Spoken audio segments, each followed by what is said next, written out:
لازم يعشق، ما لازم يعشق على فكره. اصل هو العشق ايه حضرتك؟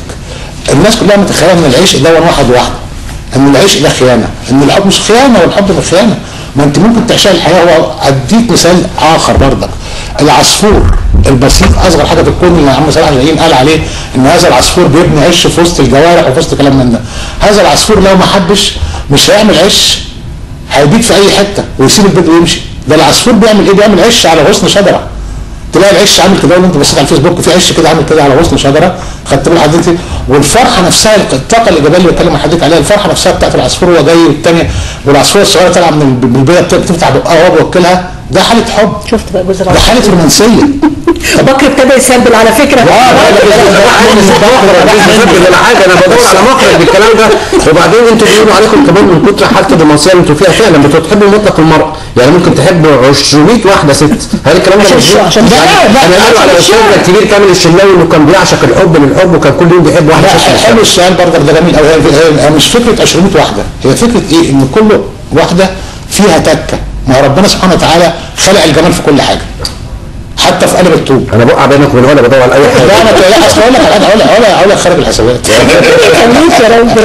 لا انت يعني ربنا خلق الجمال في كل حاجه، فحتى الست الكارته اللي شكلها وحش حاجات من ده هتلاقي روحها حلو، هتلاقي صوتها حلو، هتلاقي مش عارف ايه. انت بس دور على الحته الحلوه في الست. مفيش حد على فكره في الدنيا وحش خالص، حتى الشرير هتلاقي عنده عضلات مثلا، يعني عنده حاجه.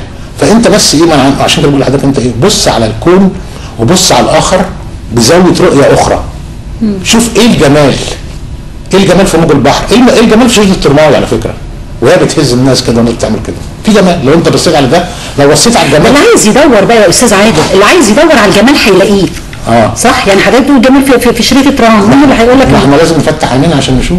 ما انا اقول لحضرتك حاجه، احنا واحنا صغيرين لسه في ثانوي في بدايه الايه، ما قلبنا كان لسه عصفور بيغني كويس. مش احنا كنا بنقابل بنت ولاد ماسكه شنطه ونفسنا نكلمها، ويروح جاي واحد مثلا طب انا هتعرف تذكره، تقول له ماشي، باخد التذكره واحتفظ بيها. انا راجل دلوقتي عادل كعادل حراز يعني.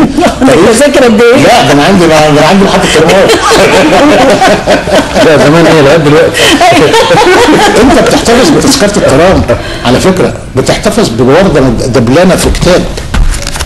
دي رومانسيه، ده حب. هو في رجاله بيعملوا كده؟ بس يعني انا عماله اسمع خيال علمي من بدايه الحلقه. لا انت لو دورت بس في الدفاتر جوه عنده في البيت هتلاقي عنده جزء في حاجات كده.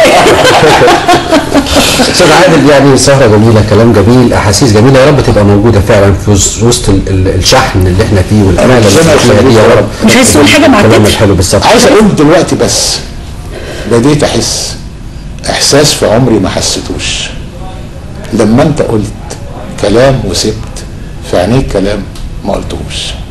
كلام له طعم وحس تاني، حس الغرام الاولاني.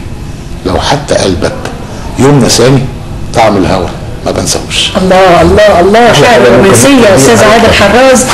كل سنه وحضرتك طيب. كل سنه طيبين، والستاف كله جميل، عبد الله والمخرج والمخرجه والاستاذ بكر كل سنه وحضرتك طيب، ودايما في افراح وسعاده، وحبوا الحياه وخليكم رومانسيين يا رب ان شاء الله. كل سنه طيب يا علا. انت طيب يا بكر على نهايه الحلقه واجمل. لا بس هو انت اجمل جمله قلتيها في اللقاء ده ان بكر بدا يسبل. انا سعيد جدا والله. يا استاذ عادل ما قلتش اي جمله حلوه. ربنا يسعدك. دي الجمله الوحيده اللي قلتها حلوه، لكن ربنا يخليك يا رب، ربنا يخليك يا رب. عايزه اقول للمشاهدين النهارده على صفحات الفيس، اللي ما بيحبش هيحب. لو قلبت في صفحات الفيس كانت جمل كتير الحقيقه، وكتير من الجمل وقفت عندها. كان في جمله جميله جدا، واحده بعتها لواحد بتقول له كل غايب معاه عذره الا انت معاك قلبي.